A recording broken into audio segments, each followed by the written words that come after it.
السلام علیکم ناظرین، میں ہوں منصور علی خان، اپنے ڈیجیٹل چینل کے اوپر آپ کو خوش آمدید کہوں گا۔ ناظرین، اس ویڈیو کے اندر آپ کے ساتھ ایک ایسا معاملہ شیئر کرنا ہے جو بہت سیریس ہوتا جا رہا ہے۔ پاکستان کی چند نامور اداکاراؤں اور ماڈلز کے اوپر جو ہے بڑے سنگین قسم کے الزامات لگائے گئے ہیں، اور یہ معاملہ جو ہے اب طول پکڑنا شروع ہو گیا ہے۔ اس کی تفصیلات سے آپ کو آگاہ کریں گے، آخر یہ معاملہ ہے کیا، اور ساتھ ہی ساتھ ان ماڈلز کا تعلق جو ہے وہ سابق فوجی سربراہ جنرل باجوہ اور ساتھ ہی ساتھ انٹیلیجنس کے سابق سربراہ جنرل فیض کے اوپر جو ہے وہ لگایا گیا ہے۔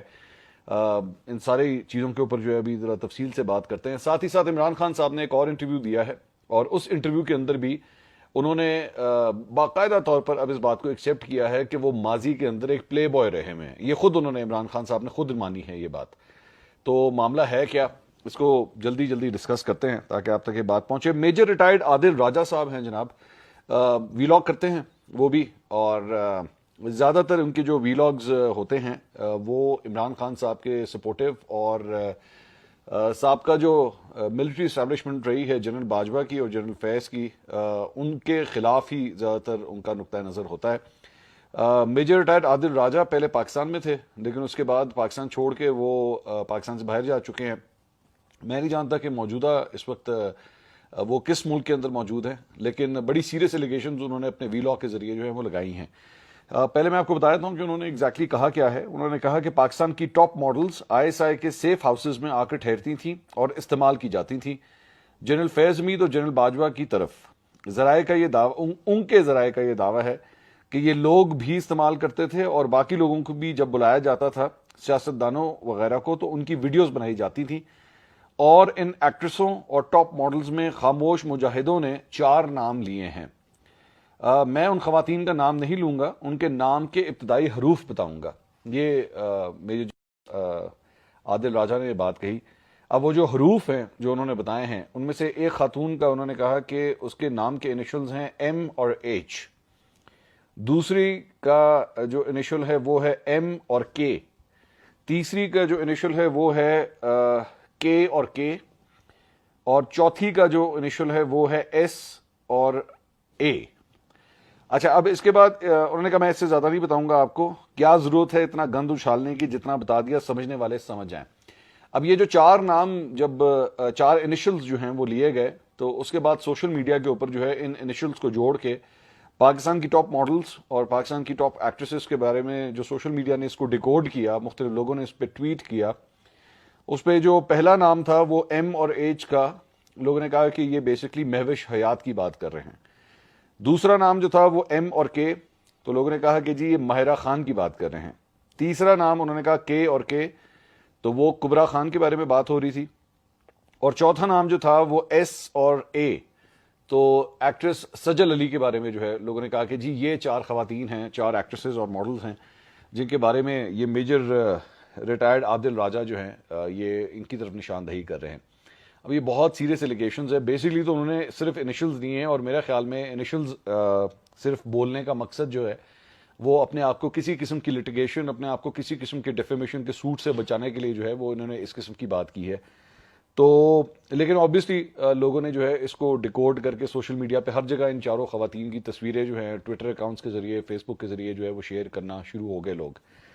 اچھا، اس کے اوپر کبرا خان جو ہیں ان کا پہلا ری ایکشن جو ہے وہ سامنے آیا ہے۔ انہوں نے کبرا خان نے انسٹاگرام کے اوپر جو ہے ایک سٹوری شیئر کی، اور اس سٹوری کے اندر جو ہے اپنا موقف دیا۔ میں وہ موقف بھی جو ہے وہ آپ کے سامنے رکھ دیتا ہوں، پھر اس کے اوپر ذرا تفصیل سے بات کرتے ہیں۔ کبرا خان نے لکھا جی I stayed quiet initially because obviously a fake video isn't going to take over my existence, but enough is enough۔ آپ کو لگتا ہے کہ کوئی رینڈم لوگ مجھ پہ بیٹھے بٹھائے انگلیاں اٹھائیں گے اور میں چپ بیٹھوں گی، تو آپ کی سوچ ہے۔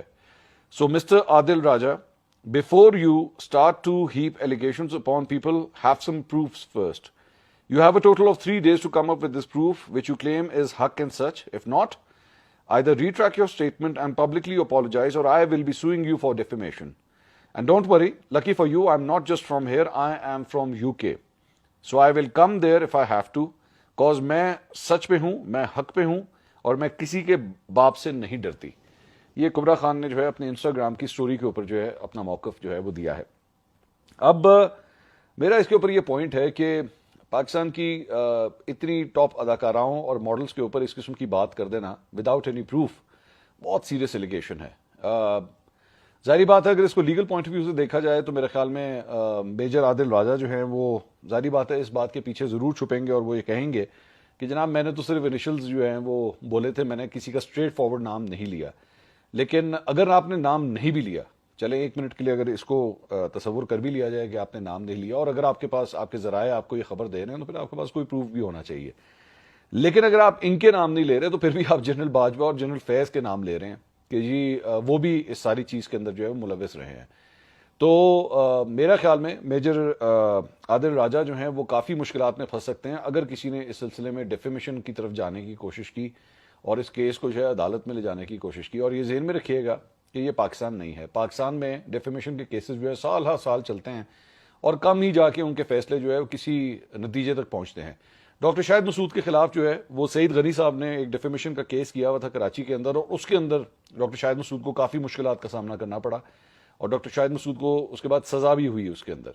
اور ساتھ ہی ساتھ اس طرح کا ایک کیس جو ہے مبشر لقمان کے اوپر بھی جو ہے وہ دانیہ لذیذ کے والد نے کیا. دانیہ لذیذ جو مسلم لیگ نون کے رہنما ہیں ان کے والد نے کیا تھا, جب مبشر لقمان نے ان کے اوپر یہ الزام لگایا تھا کہ جی دانیہ لذیذ کی والدہ جو ہے وہ یہودی ہیں, اس قسم کا الزام لگایا تھا. تو اس کے بعد ان کے والد نے جو ہے یہ کیس کیا تھا کورٹ میں. وہ تو حیات نہیں رہے لیکن الٹیمیٹلی وہ کیس جو ہے وہ مبشر لقمان کے خلاف اس کا فیصلہ آیا. مبشر لقمان نے اس کے بعد اس کے اوپر اپیل کی اور وہ فی الحال ان کی سزا جو ہے وہ سسپینڈ ہو گئی ہے. لیکن اٹس ناٹ دیٹ ایزی. اگر if you are in U K یا یو ایس اے, وہاں پہ اگر آپ کے خلاف ڈیفیمیشن کے کیس ہو جائیں تو کافی مشکلات ہو سکتی ہیں. اور اس کی بہت بڑی ایک مثال جو ہے وہ ناصر بٹ مسلم لیگ نون کے جو رہنما ہیں انہوں نے ڈیفیمیشن کے کیسز کیے پاکستانی چینلز کے اگینسٹ کیے, جس میں ARY بھی شامل تھا, جس میں ہم نیوز بھی شامل تھا اور بھی چند دیگر چینلز تھے, اور انہوں نے پھر وہ ڈیفیمیشن کے کیسز جیتے بھی. بیسکلی ان کے جو وہاں کے جو ٹرانسمٹ کرنے والے ادارے ہیں ان کے خلاف یہ ڈیفیمیشن کے کیسز کیے تھے اور انہوں نے پھر وہاں پہ جیتے بھی. اور بھی اس طرح کے بہت سی ایگزامپلز ہیں. ریحام خان کے خلاف ڈیفیمیشن کا ایک کیس کیا گیا اور زلفی بخاری کی جانب سے کیا گیا. زلفی بخاری وہ کیس جیتنے میں کامیاب ہوئے. تو یہ جو الزام انہوں نے لگایا ہے پاکستان کی ٹاپ ایکٹریسز اور ماڈلز کے اوپر, میرا خیال میں کافی مشکل ہو سکتی ہے اگر یہ کوئی ثبوت لانے میں ناکام رہے. تو آگے چلتے ہیں کیونکہ اور بھی بہت سے ٹاپکس ہیں جو کور کرنے. کامران خان صاحب کی جناب ایک پرانی خواہش جو ہے وہ ایک دفعہ پھر سامنے آ گئی ہے. کامران خان صاحب سینئر اینکر پرسن, انہوں نے ٹویٹ کیا, غیر سیاسی نگران حکومت کا فوری قیام, ملک میں جاری سیاسی ہجان سے آزادی, آج ہر شہری و کاروبار کی اولین خواہش دعا ہے. اسی وجہ سے طویل مدتی غیر سیاسی حکومت قیام کی خبروں یا افواہوں نے مسلسل 3-4 دن پاکستان اسٹاک ایکسچینج انڈیکس میں بہتری کے آثار پیدا کر دیے. قوم سیاست میں طویل مدتی وقفہ مانگ رہی ہے. تو اب آپ خود ہی اندازہ کر سکتے ہیں کہ کامران خان صاحب کے دل میں کیا خواہش پھوٹ رہی ہے کہ کسی طرح بس یہ جو کوئی نگراں سیٹ اپ آ جائے, 1.5-2 سال کے لیے آئے, ٹیکنوکریٹ سیٹ اپ آئے جس کی بازگشت جو ہے پچھلے چند دنوں سے ہو رہی ہے, تاکہ جو ہے وہ جو سیاسی جماعتیں ہیں ان کو تو آپ کھڈے لائن لگائیں نا, ان کو تو بند کرائیں. تو کامران خان صاحب کی جو ڈکٹیٹوریل قسم کی خواہشات ہیں اور اینٹی جمہوری خواہشات ہیں, یہ کوئی نئی بات نہیں ہے. اسٹیبلشمنٹس کے ہمیشہ جو ہے وہ سپورٹ میں رہے ہیں. جو بھی نیا آرمی چیف آتا ہے اس کو کافی وہ سپورٹ کرتے رہتے ہیں. اور اب چونکہ کہ نئی ڈسکشن جو ہے وہ شروع ہو گئی ہے تو کامران خان صاحب بھی جو ہے اس کو پوری طرح سپورٹ کرنا چاہتے ہیں. بہرحال I am absolutely against it. میں اس معاملے میں چاہے عمران خان صاحب ہوں, چاہے کوئی اور جمہوری سیاسی جماعت ہو, میں اس کے حق میں ہوں. الیکشنز ہونے چاہیے پاکستان کے اندر اور عوام کے پاس یہ رائٹ ہونا چاہیے کہ وہ کسی کو بھی اپنا لیڈر الیکٹ کریں, کسی کو بھی وزیر اعظم کے منصب کے اوپر بٹھائیں, یہ ان کا حق ہے. لیکن یہ جو ٹیکنوکریٹ سیٹ اپ یا اس قسم کے لوگوں کو لا کے 1.5-2 سال کے لیے بٹھا دینا, یہ کبھی بھی اس چیز کا حل نہیں ہے. میں معذرت کے ساتھ اس کے بہت خلاف ہوں. اچھا جی, ایک اور خبر یہ ہے کہ دنیا نیوز چینل کے اوپر ایک پروگرام میں دعویٰ کیا گیا ہے, بہت بڑا دعویٰ کیا گیا ہے, اور وہ یہ ہے کہ پنجاب فورینسک لیب, جو کہ بیسکلی پنجاب حکومت کے زیر انتظام ہے, اور پنجاب حکومت آپ جانتے ہیں کہ پرویز الہی صاحب اس کے چیف منسٹر ہیں, اور پاکستان تحریک انصاف اور ان کے اتحادی کی حکومت ہے جو اس وقت پنجاب کے اندر موجود ہے, ان کے انڈر کام کرنے والی پنجاب فورینسک لیب نے یہ کہا ہے کہ عمران خان کو 4 گولیاں نہیں بلکہ انہیں ایک بھی گولی نہیں لگی ہے. انہیں کوئی 4 گولیاں نہیں لگی بلکہ ان کو کوئی ایک گولی بھی نہیں لگی ہے. عمران خان کو گولیوں کے 3 اور دھات کا 1 ٹکڑا لگا ہے. یہ بہت سے لوگ جو ہیں پہلے بھی اس بات کے بارے میں کہہ رہے تھے کہ جناب گولی اس طرح نہیں لگتی, جب گولی لگتی ہے نا تو ہڈی توڑ کے دوسری سائڈ پہ نکل جاتی ہے. تو یہ خبر دنیا نیوز کے